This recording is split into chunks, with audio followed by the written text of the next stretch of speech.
Olá, eu sou Gabriel da Silva Lima, aluno da disciplina de Sistemas Bioinspirados, e hoje eu vou estar falando a respeito do Grey Wolf Optimizer. Uma rápida introdução acerca do contexto biológico. O lobo cinzento, que pertence à família dos Canidae, é um predador de ponta, o que significa que ele está no topo da cadeia alimentar. Os lobos cinzentos preferem viver em matilha, sendo que o tamanho do grupo é de 5 a 12 indivíduos em média. Eles seguem uma cadeia hierárquica composta por 4 grupos: alfa, beta, delta e ômega.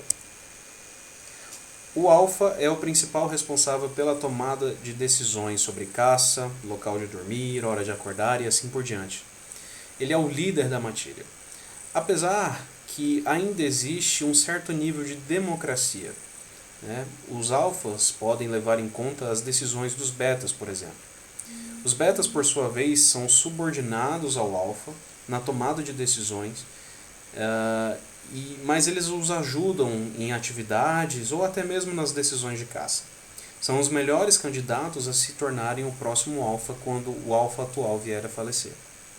Os deltas têm que se submeter aos alfas e betas, mas dominam os ômegas. Assumem funções como escoteiros, sentinelas, anciãos, caçadores e cuidadores. E o ômega, por sua vez, está no nível mais baixo. Ele desempenha o papel de bode expiatório. Os lobos ômega sempre têm de se submeter-se a todos os outros lobos dominantes. Outro comportamento muito interessante é a estratégia de caça. Ela pode ser dividida em 3 principais fases. A primeira fase, como mostra a imagem A, consiste em rastrear a presa potencial que vai ser a melhor possível naquele momento. Em seguida, nas fases B, C e D, podemos ver a perseguição e aí os lobos então cercando e assediando a presa, para garantir que ela cometa algum erro, se separe do resto da manada e até que venha a última imagem, que é quando acontece o ataque contra a presa. Com base nisso, desenvolveu-se então modelos matemáticos para simular esses dois comportamentos dos lobos cinzentos. O modelo matemático que representa o cercar da presa é descrito da seguinte forma: o vetor D é a diferença da posição da presa em relação à posição do lobo, e a posição da presa é multiplicada por um fator C. Já a próxima posição do lobo, então, será tomada com base na posição da presa, menos um fator A multiplicado por essa diferença de posição, onde os fatores de correção A e C são determinados por exemplo, A duas vezes Azinho vezes R1 menos Azinho, onde Azinho é o tamanho do passo de busca do lobo, e R1 e R2 são números aleatórios para garantir com que os lobos não fiquem presos em mínimos locais, mas continuem fazendo uma exploração aleatória ao longo do mapa da função custo.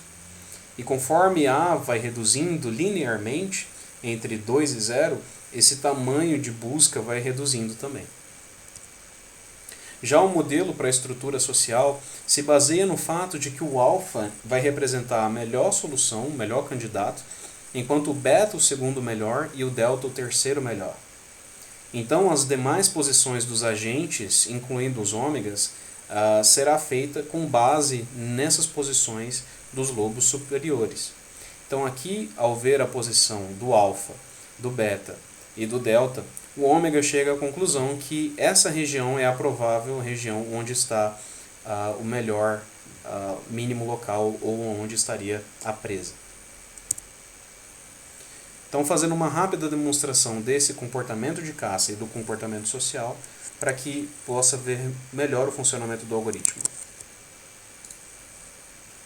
Aqui, para simular o comportamento da caça, inicialmente o lobo vai começar com um tamanho de busca um pouco maior, e aí ele vai aleatoriamente buscando para descobrir aonde tem as possíveis regiões com as presas.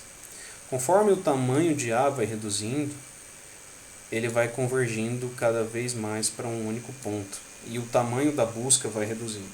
Então, uma vez que ele já encontra ali uma presa e ele passa as informações para os outros lobos e as interações vão ocorrendo, o tamanho da busca vai reduzindo. Já para mostrar o funcionamento social, se nós temos aqui a posição do ômega, ela vai sendo atualizada com relação à posição dos outros lobos dominantes. Conforme a posição dos lobos dominantes vai sendo atualizada, ele vai tendendo a orbitar cada vez mais em paralelo com eles. Então aí o beta vai chegando para cá, por exemplo, e aí ele vai tendendo mais a essa região. E de novo, conforme o tamanho de Azinho decresce, ele vai começando a ficar mais em volta dessa região, até que ele chega à conclusão que aqui está o melhor mínimo global. Agora mostrando rapidamente o funcionamento do código em MATLAB. Aqui eu rodei duas simulações. Os únicos parâmetros de entrada são o número de agentes, a função custo e o número de interações. Como saída nós temos aqui a posição do melhor mínimo encontrado e o valor do mínimo encontrado naquela posição. Então aqui eu simulei para 30 agentes.